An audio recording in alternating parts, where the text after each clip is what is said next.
আজ আমি এই কৃষ্ণের মূর্তিটি দিয়ে ডাইস তৈরি করে তোমাদের কৃষ্ণ বানিয়ে দেখাবো। কেনা ডাইস দিয়ে তো অনেকেই অনেক কিছু করে, আমি ভাবলাম নিজে একটা মাটি দিয়ে ডাইস তৈরি করে নিই, তাই একটা ডাইস তৈরি করে নিচ্ছি। যে কোনো শিল্পের যেমন কোনো নির্দিষ্ট সীমানা নেই, ঠিক তেমনই ভক্তিরও কোনো চেনা রূপ নেই। যেই মূর্তিটির ডাইস তৈরি করব সেই মূর্তিটির গায়ে তেল লাগিয়ে তার উপরে মাটির ছাপ তুলে নিয়েছি। সব জায়গায় সমান পরিমাণ মাটি পৌঁছাতে হবে, মাটিটিকে তার জন্য ভালোভাবে মেখে নিতে হবে। একেবারে পুরো ডাইস তৈরি করা সম্ভব নয়, তাই আমি হাফ হাফ করে ডাইসটি তৈরি করে নিয়েছি। প্রথমে মাথা, এরপর বডি।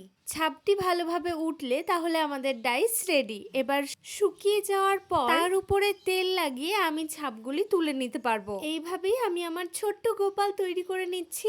তোমরা চাইলে তোমরাও নিজেদের মনের মতন এভাবে মূর্তি বানিয়ে নিতে পারো।